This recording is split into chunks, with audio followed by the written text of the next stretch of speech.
simple and compound propositions. So, it sounds like an English subject.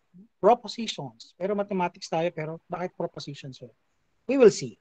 So, our objectives are illustrates and symbolizes propositions and distinguishes between simple and compound propositions. So, yan yung dalawang topic na pag-uusapan natin. So, math involves logic. And there is logic in performing mathematical operations, in playing chess, in making decisions, in communicating with peers, and in many other activities that we do. So actually, we may be using the principles and concepts of logic in our daily tasks, which may be unknowing to us sometimes. That is how the study of logic may be significant to everybody. So to commence our discussion on logic, this lesson will introduce the key concepts of propositions. And in the end, you are expected to demonstrate understanding of these concepts. But before we go on, let's play this fact or bluff game. So all you have to do is to tell me if the following sentences is what? A fact or a bluff? Okay, let's start. You are taller in the morning than in the evening. Is this a fact or a bluff? You can have your research. Sabi nila, you are taller in the morning compared to evening. Okay, number 2. By the age of 18, your brain stops growing. A fact Bluff. or a bluff? Bluff. A fact. Bluff. You can have your research again. At 18, nag-stop na mag-grow ang brain. Number 3, sourness is taste in the tip of the tongue. Bluff. Bluff. Okay, it's a bluff. There are more Chinese than Americans. This sentence is a fact. That's true. And number 5, melatonin gives color to our skin. Okay, so that's a bluff. Now, for our activity A in the development section of your LEAP, determine what type of sentence is each of the following. On a space provided before each number, write B if it's a declarative, E, exclamatory, IM, imperative, IN if it's interrogative. So, as I was saying, it sounds like an English subject, but it has a connection with our topic, propositions. Okay, number 1, your eye is the lamp of your body. So definitely it has a period. That's a declarative. Okay. Number 2, when did you last hug your parents? And it has a question mark. So it means it is Exclamatory. IN, interrogative, IN. Number 3, admit your fault.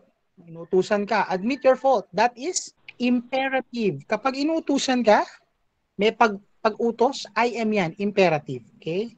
And number 4, since you are what you eat, then your food can describe your health. Exclamatory. It has a period again. Declarative. And number 5, Declarative. life is more than food and the body is more than clothing. So that is Declarative. declarative. Okay, next activity. Activity B. Answer the following with all confidence. I want you to identify each statement below as a simple sentence or a compound sentence. Write S if it's a simple and C if it's a compound sentence. Now, if it is a compound sentence, I want you to identify the conjunction used. Okay? Number 1, simple. Okay, simple lang yan. Number 2, It is C, not S. not S. Okay? Ayan, tama, C. Ayan, Malagay. tama. Malagay. Because of the word, Because of the word, what? Not. what? Okay, sige. Let's continue. Number 3, a happy heart is a medicine, but a sorrowful spirit weakens the bone. That is, okay, it's compound because of the word But. Okay. Gone are days that people practice apartheid. Simple. And number 5, if bullying introduces a not so good background of the bully, And Compound. psychosocial intervention should be Compound designed for Should this be sentence. reason. designed for it. C. It's Compound sentence. compound, okay, because of the connector Connector or the conjunction or the conjunction if and then. Then, and then Nandun yung salitang if and then. So, class, look at the simple sentences. No, hindi mo na siya pwedeng i-break down into a simpler one. Pero yung compound, pwede mo pa siyang i-break down into a simpler one. Like letter number 2. It is not true that a good deed will give a bad result. Ano yung simpler nito? It is true. Aalisin mo yung not. It is true that yun yung nangyari doon. Same with this one. Okay? A happy heart is a medicine, but because of the word but. And number 5, because of the word, the conjunction if and then. Okay? Okay, let's continue by giving the definition of the proposition. It says that a proposition is a declarative sentence. It's a declarative sentence that is either true or false, but not both. A true proposition is a truth value of true. Otherwise, its truth value is false. And oftentimes, a small letter is used to denote a proposition. For example, a proposition A, it is getting clearer. It may be read as A is the proposition, it is getting clearer. Okay. Moreover, a sequence of propositions may be denoted by P1, P2, P3. P means proposition. So, pwedeng small letters, A, B, C, D, basta small letters, or di kaya P1, P2, and so on. So, that's how you denote propositions. Okay? Let's have an example. Determine if each sentence is a proposition or not. If it is, give its truth value. Letter A, grounding is beneficial to a person. Is that a proposition or not proposition? When you say proposition, it is answerable by a true or false. Huh? It can be true, it can be false. Do you understand? So grounding is beneficial to a person. So that is proposition. What's the truth value of letter A? That is true. Okay, because grounding is beneficial to a person. Letter B, forgive and forget. Is this a proposition? It is not proposition. Okay, letter C, happy birthday. Not proposition. Good. Letter D, there is no stronger than the heart of a volunteer. Proposition. Huh? Proposition. It is a proposition. So most especially in the case of Yes. frontliners, this is true. Right? True. Letter P. proposition. How do you read letter P? How do you read that? That is a it's a mathematical sentence. Okay? When translated to the verbal statement, it is read as 3 factorials is equal to 6 divided by 2. So, di ba? Mathematical sentence din siya. So, therefore, this is a proposition, right? Is this a true proposition or a false? It's a false proposition. Why? 3 factorials is equal to 6. And 6 over 2 is equal to 3. So, this proposition, mathematical sentence, is a false proposition. Letter Q. Never mind, I am just joking. What's this? It is not proposition. Class, it is a declarative sentence, but I want you to be cautious. Notice that the statement cannot be true nor false. If the statement is true, it cannot be because the speaker is telling a joke. Okay? If it is false, it cannot be either because the person is speaking the truth. So this is a not proposition. How about the P1? If an individual is great, then there is a teacher behind. Of course, it's a declarative sentence that may either be correct or not. So this is therefore a proposition. And what is the truth value of this proposition? This is true. Diba? There's a teacher behind every individual. Okay, next, P2. Either a person saves before spending or one spends before saving. Again, this is a declarative sentence that may either be true or false, which tells us that this is a proposition, P. Okay? It is true if one earns money. It may be false if there is none to spend or save. Therefore, it can be true or false. It depends. Okay? Proposition 3. It is not shame to greet the utility worker the same way as with the school principal. So this is a declarative sentence that is absolutely true. Tama ba? Dapat naman, di ba? Hindi ka dapat nahihiya na batiin yung mga guard, yung mga utility worker, the same way as with the school principal or the teacher. So this proposition is true. It's not a shame. And P4, if a person is disabled, then she is entitled to obtain a PWD ID. And if a person is entitled to obtain a PWD ID, then she is disabled. So this one is a declarative sentence which by law is true. Tama ba? Sa batas natin, nakaka-obtain sila ng PWD ID once they are disabled. So proposition siya. Okay? So at this point, I want you to answer the engagement part, activity 1.1. Katulad lang nung ginawa natin. Katulad lang nito. Okay? So, let's have the simple and compound propositions.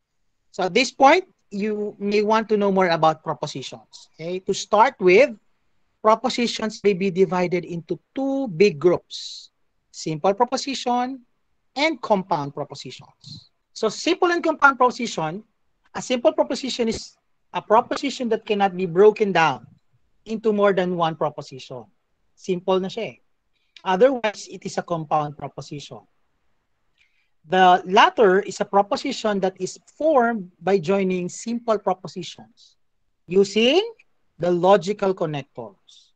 So given propositions P and or Q, some logical connectors may be expressed in terms of the following. Not P, P and Q, P or Q. If P, then Q. Okay?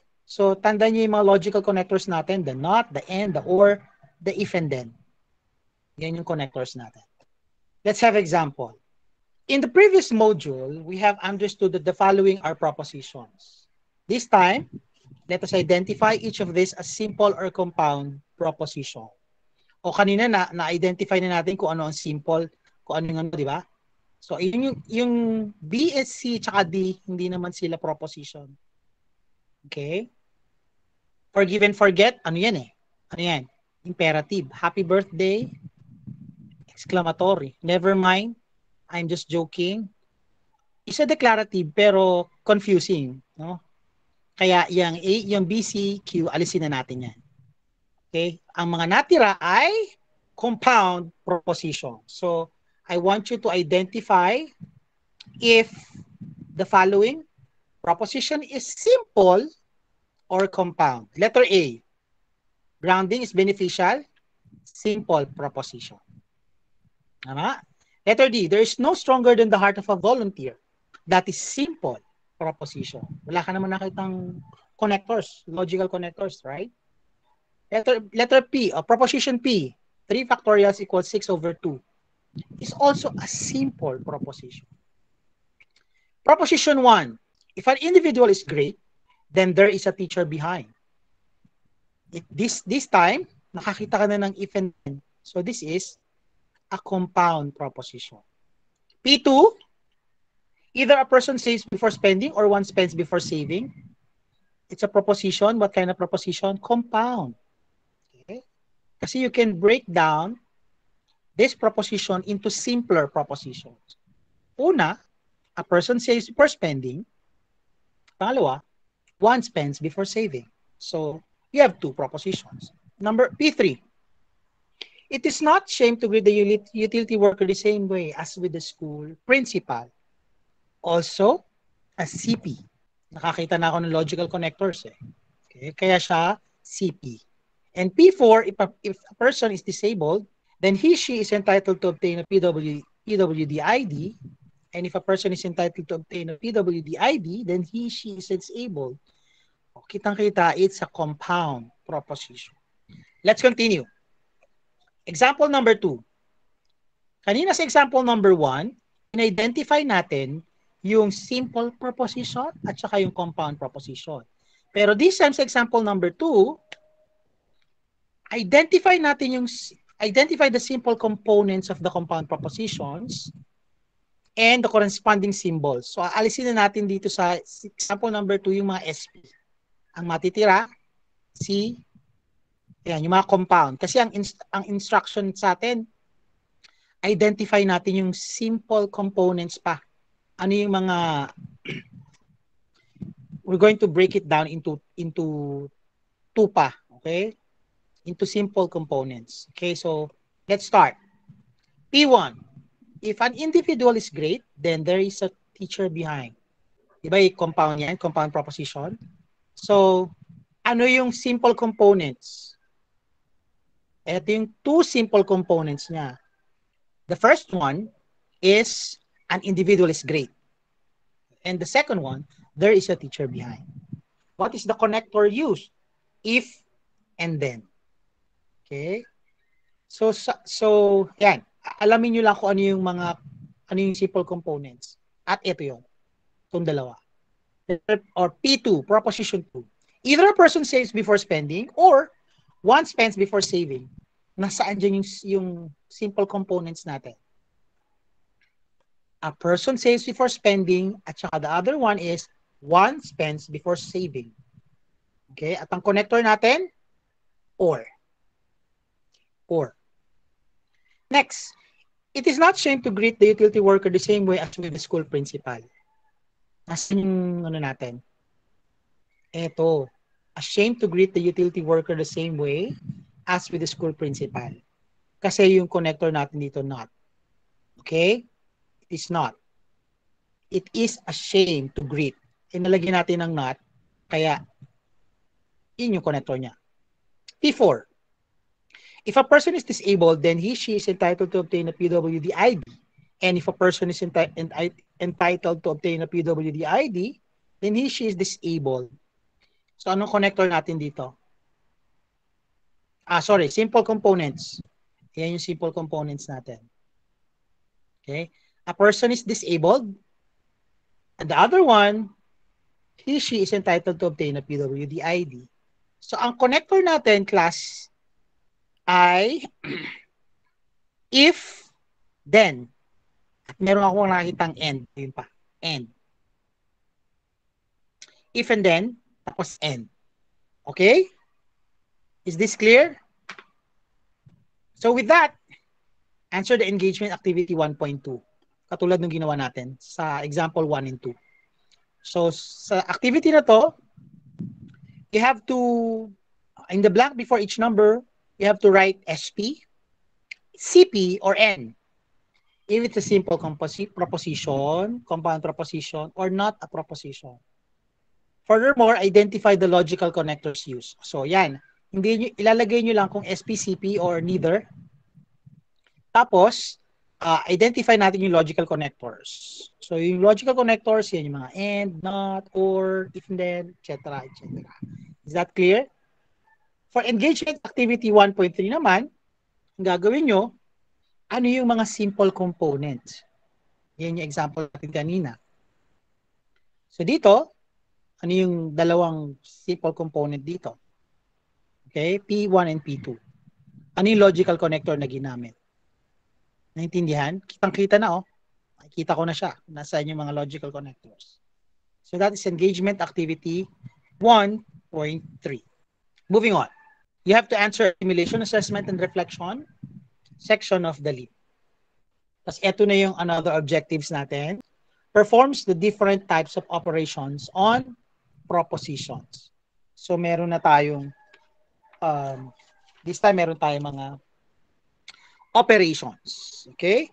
Just like with integers, fractions, mga rational expressions, polynomials, exponential functions, and many other types of functions, there are operations involved in this topic, in propositions.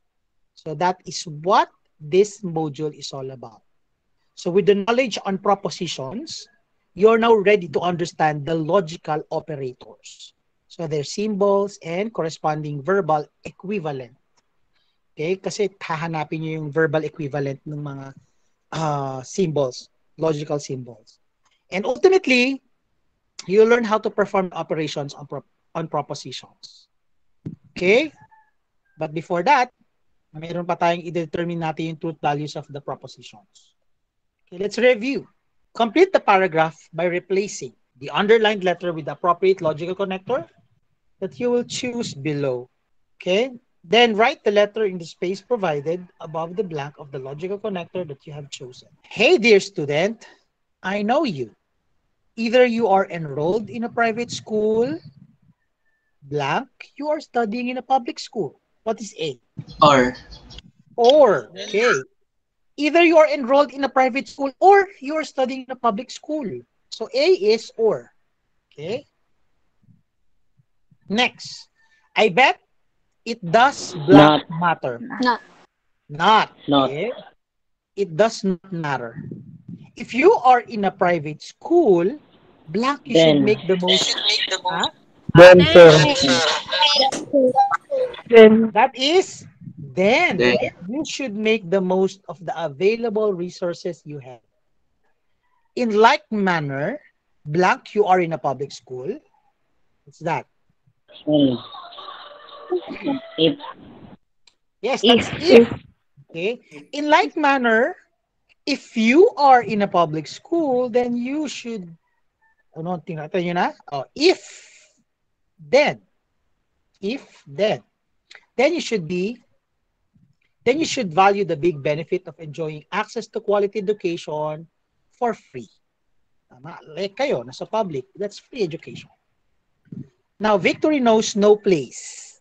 Blank, any individual can be successful. Ano? If and only if. Only if.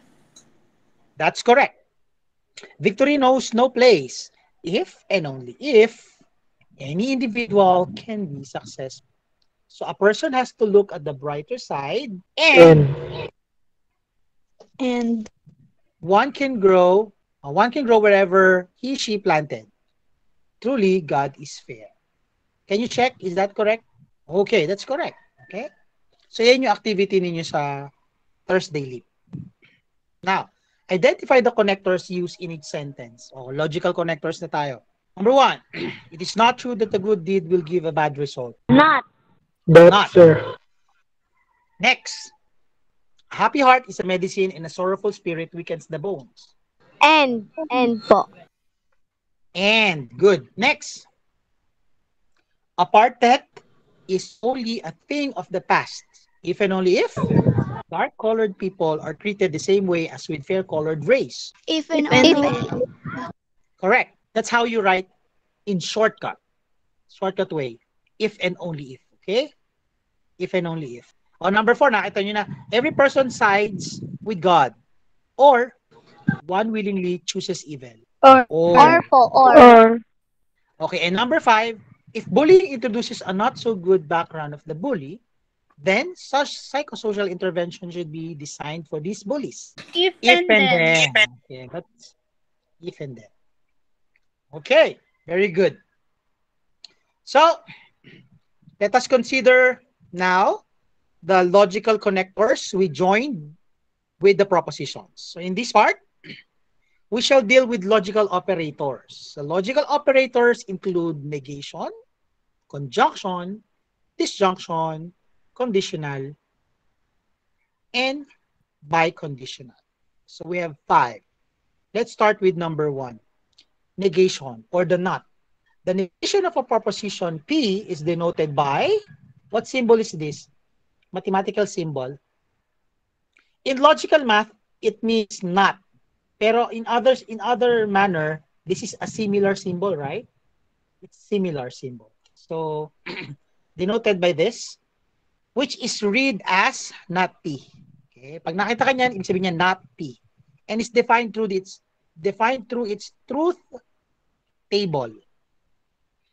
If your proposition class, listen class medyo confusing na to. If your proposition, any proposition, is true, pag negate nyo siya, magiging false. Okay, not true, edi false. Not true, edi false. If your proposition is false, what's the not of false? True. Okay, ganun lang kasimple yan. For the not. Okay, not true, edi false. Not false, edi true. True. Okay, so that is the negation. Number 2. Let's have an example. State the negation of each of the following propositions. Okay, state nyo yung negation, ha? Like this one, N1. So maglalagay tayo ng not symbol here. The proposition N1 states that quality determines the price. Paano mo siya i-negate? Quality determines the price. So if you negate it, para i-ano mo siya, no? I-negate, opposite. Ang sagot dyan, quality does not determine the price.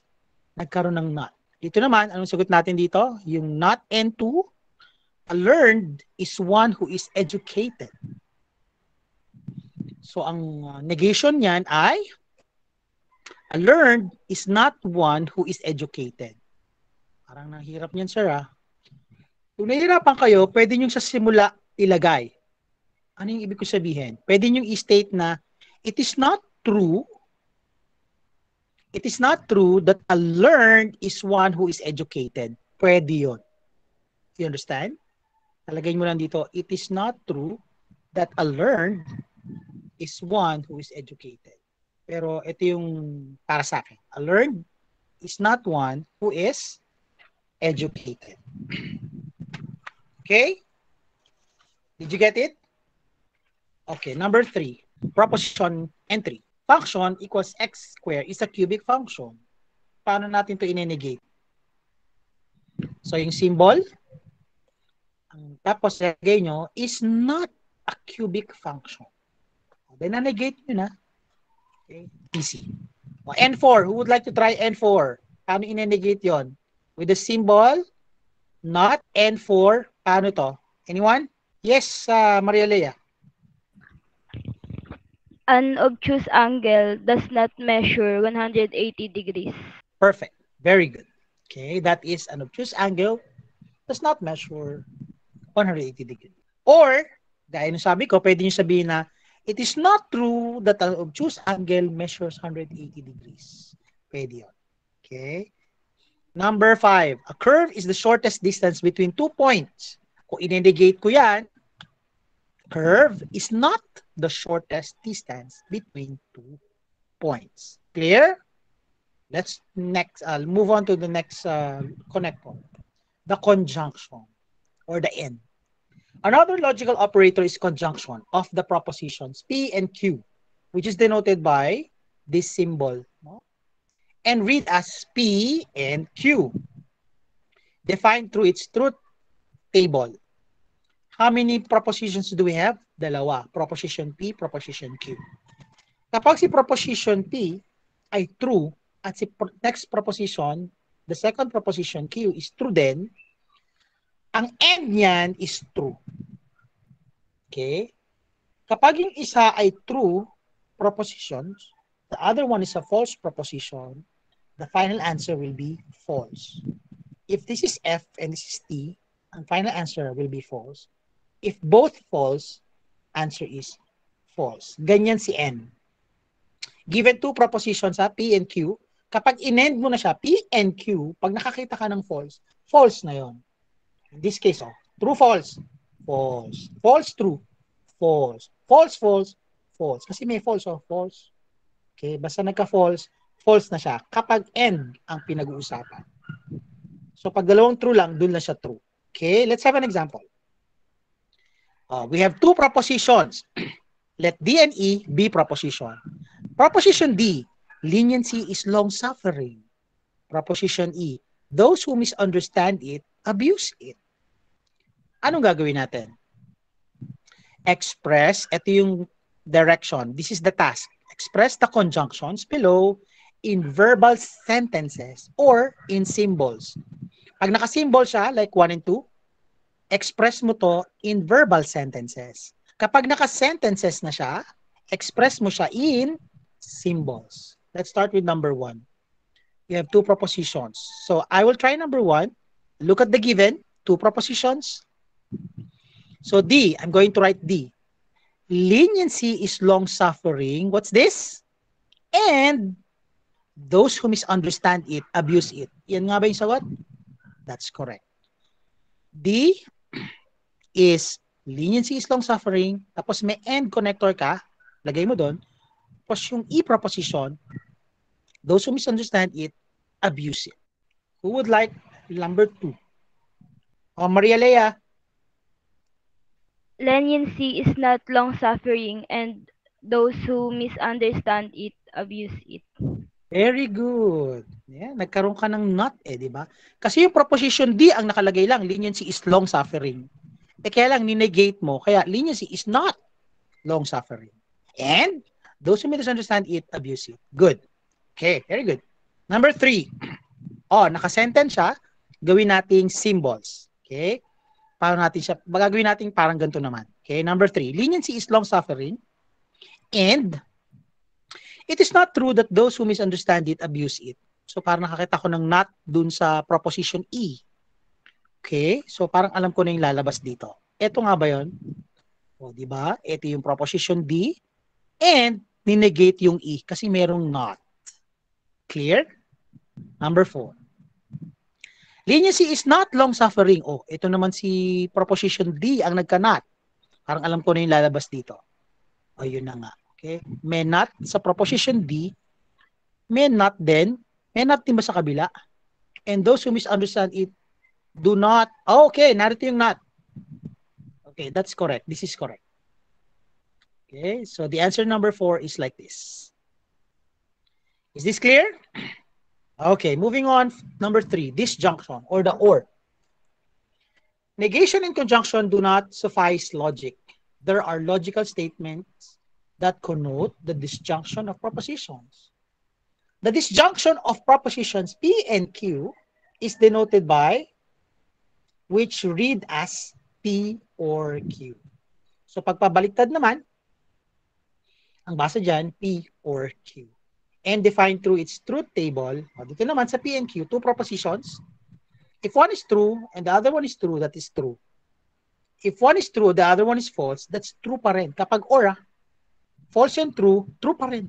Pero pag both false, false na siya. So kabaliktaran to ni conjunction. Dito, makakita ka naman ng true, true na. Pag walang true, false. Okay? This is disjunction. Let's have example. How many propositions do we have? 4 propositions. J, K, L, and M. For the J, laughter is the best medicine. K, grief causes illness. Proposition L, prayer relieves pain. Proposition M, God takes charge of worries. And we're going to express the disjunctions below in verbal sentences or in symbols, katulad ng ginawa natin kanina.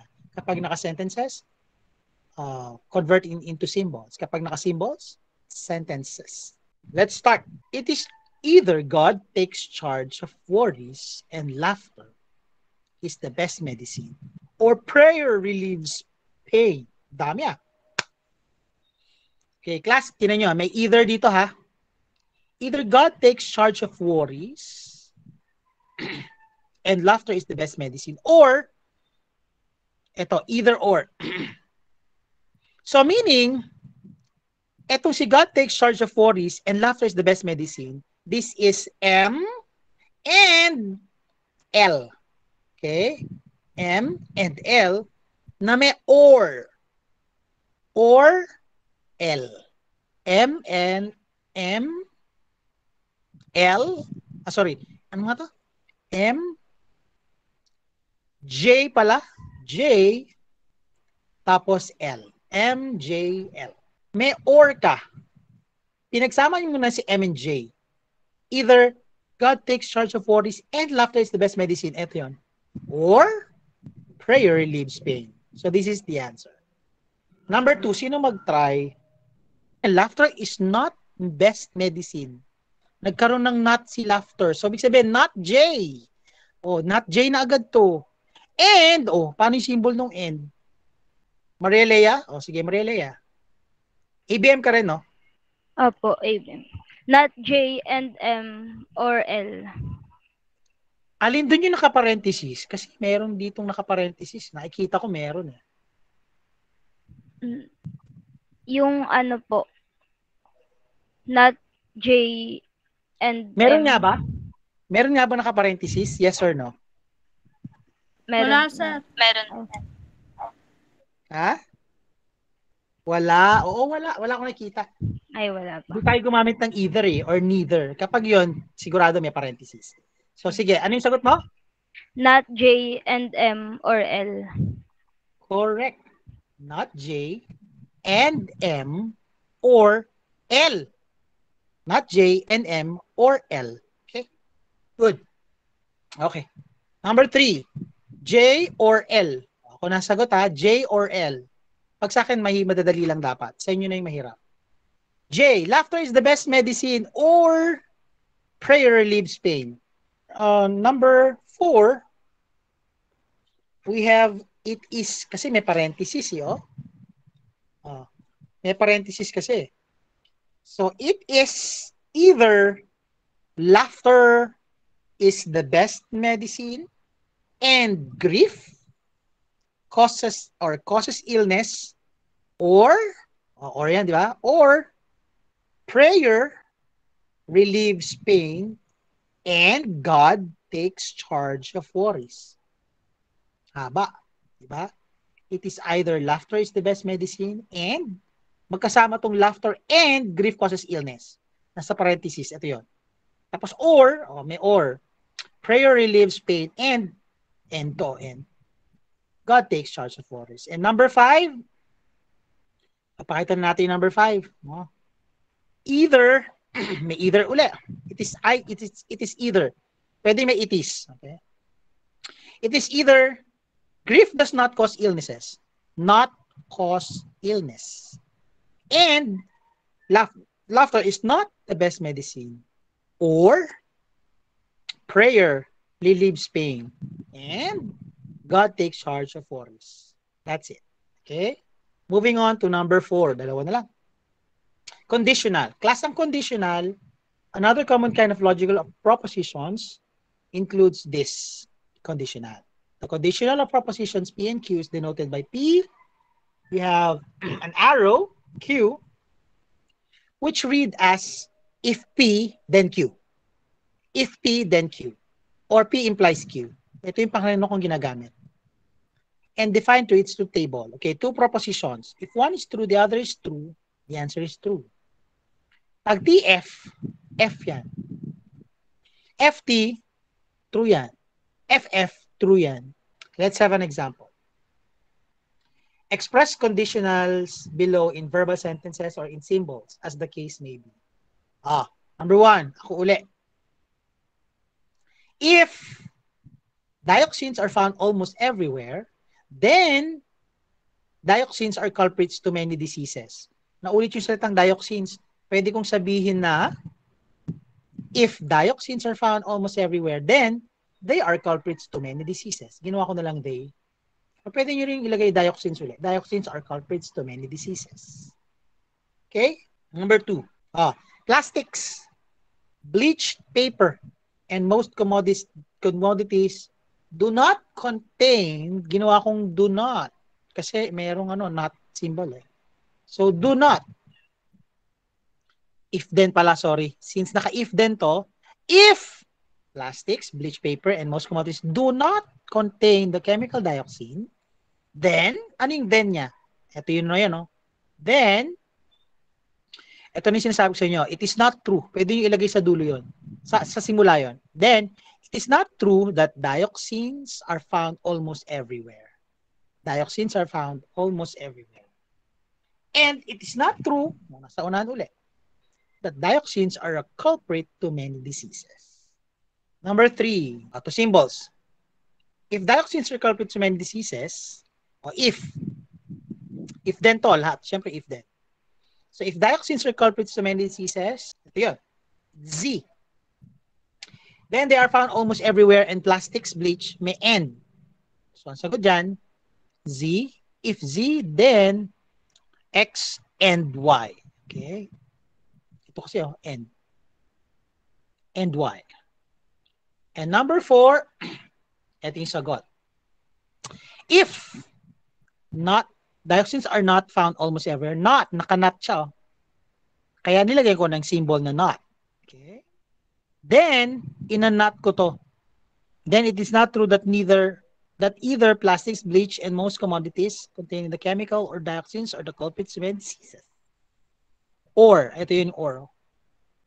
Okay? So that's how you do it. Number 5. Biconditional. Ito na yung if and only if.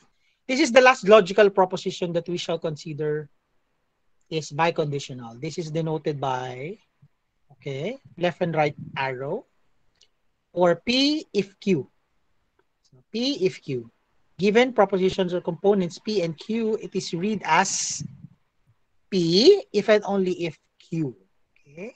P if and only if. Itong symbol na to, if and only if Q. So ito yung truth table niya. Pag true to, true na yan. True, false, false. False, true, false. False, false, true. So ang hint naman dito sa biconditional, basta parehas, true. Parehas to, true. Pag hindi parehas, false. Let's have an example. 3 propositions, G, H, ilan to? G, H, I, J. 3. 4. Ba't pa ganito to? Let G, H, I, and J be propositions. Ito yung mga propositions. 4. Express the biconditionals below in verbal sentence or in symbols. Number 1, mahaba itong sagot dito, kaya ganyan. Okay?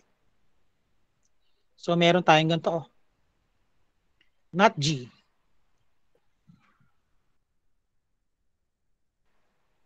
Subukan natin sagutin itong not G. Paano yan? Only lang daw, only physical. Eh, gagawin natin not only physically handicapped. Tama ba? Not only physically handicapped individuals can be called persons with disabilities. What? If and only if psychosocially disabled persons like those with chronic illnesses can also avail PWD. Kung ano yung paggamit nito? If and only if. Okay? Anong symbol na to? What's this? Or. And. And. And pala, sorry. What is J? Knowledge of the wide extent of who a PWD has yet to be spread. May if then to. So, tingnan natin yung sagot. Not only, kasi ninat ko to. Okay? Tapos, if and only if H. Yung H is ito. If and only if H. Psychosocially disabled person, blah, blah, blah, blah. And, ito na yung N. And, if knowledge on the wide extent of who a PWD has yet to be spread, then there are numerous benefits which come along with owning. Okay? Number 2. Number 2, mahaba rin to. Kayo na bahala sa number 2. Number 3.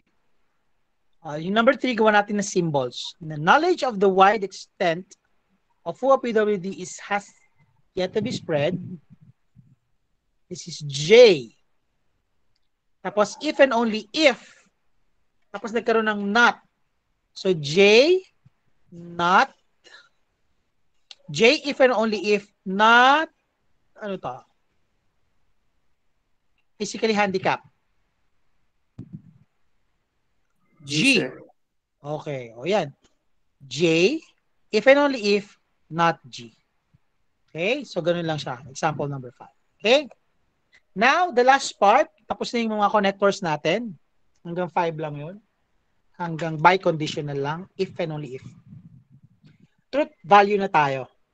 And that every proposition has 2 possible truth values. Okay, that is the truth value of a proposition, be it simple or compound, is either true or false. So the truth value, therefore, refers to the truthfulness of a proposition that may either be true or false. So this can be represented in tabular form. So the table that shows the complete possible truth values of a proposition is called the truth table. So ito yun. If you have one proposition P, and proposition P can either be true or false. Tama ba? If you have two propositions, the combinations are 4. Ito. Tama ba? There are 4 possible combinations. If you have two propositions, ha? Kaya kung gagamitan mo to ng or, anong sagot dito kapag or? P or Q? Anong sagot dito? P or Q? True. B. Ito, true. Sa or kasi basta makita ka ng true na yon. Tama ba? Naalala nyo yun? Pag and, P and Q, anong sagot dito? Basta ang sinasabi ko lang, you have 4 possible combinations. If you have 2 propositions. Now, if you have 3 propositions, 3 na, ang propositions natin, 8 possible combinations na yan. Okay? 8 possible combinations. So, let's have an example. Given 2 propositions, P and Q, determine the truth value of this. So, we're going to construct the truth table. Ito yung last activity nyo eh. So, listen carefully. So, we have 2 propositions, P and Q, and possible combinations, T, T, T, F, F, T, F, F. Okay? So, the first thing is to look at the first, not P. So, mag-not P muna tayo. Not P. Oh, look at the P. Not P. Not true. What's the answer? Not P. Not true. False. Not true. False. Not false. True. Not false. True. Okay, we're done with the not P. How about ito? Pagsamahin natin to. Yung P, if P, then Q. O, naalala nyo yung if P, then Q natin, yung conditional natin. T and T, true and true. What's the answer here? True. True and false, what's the answer here? False. False, true. False. False. False. Ha? False. Ha? False. Wala. False. No. True. True yan. Isa lang ang false dyan. Ito lang ang false dyan. Kapag if and then, ha? Pag if and then, ito lang ang false, yung TF. Next. Okay, last one. Meron ka na nito, not P. Meron ka na rin ng if and then. I-ano na natin siya? Ang tawag dito? End. End na natin siya. End. O, pagsamahin natin to. F and this. False and true. What's the answer? What's the answer? False. False and true. That is false. False and false. False. True, true. True. True. True, true. True. True po. Correct. So class, yan na yun. Okay? Sabi, construct the truth table and this is our answer. Nakuha na natin to. Ito yung hinahanap natin. The truth value of this. And the truth value of this can't be found kung hindi nyo iisa-isahin. Kunin mo na si not P, kunin mo muna ito, bago mo makuha to. Kinumbine na ng N. Understand? Another example. Oh, you have 2 propositions again. Determine the truth value of this. So, medyo mahaba. And, may not. Okay. So, 2 propositions. Ano natin titingnan? So, solve na row. Itong not Q. Not. Kasi may P na eh. May P na oh. Not Q. Ano susunod sa not Q? Ito. Okay? Okay? Pagsamahin natin P and Pagtamahin not natin Q. P and not Q. Next. Ano susunod? Nakuha ko na yung not Q. Pwede ko na pagsamahin itong dalawa. What's next? P and Q. Ito yung dalawa oh. P and Q. What's the final one? The final one, pwede ko na pagsamahin to. Diba? Ito yan eh. Itong column na to and itong column na to. And the column, this column, and this column. Let's start. Not Q. Answer. Not Q. False. Not Q. F. Yes. What's next? True. This is F. True. False. And then true. How about this sa P and not Q? Ito na. P, ito pala si P. P, true and false. True and false. May false. O, false na agad. Next, true and true. True. True. False and false. False and false. False. False and true. True. False. Okay, how about P and Q? False. P and Q. Dito tayo sa P and Q. True, true? True. True. True, false? O, may false na. Puro may false na. Therefore, false na lahat yan. Kasi sa end di ba?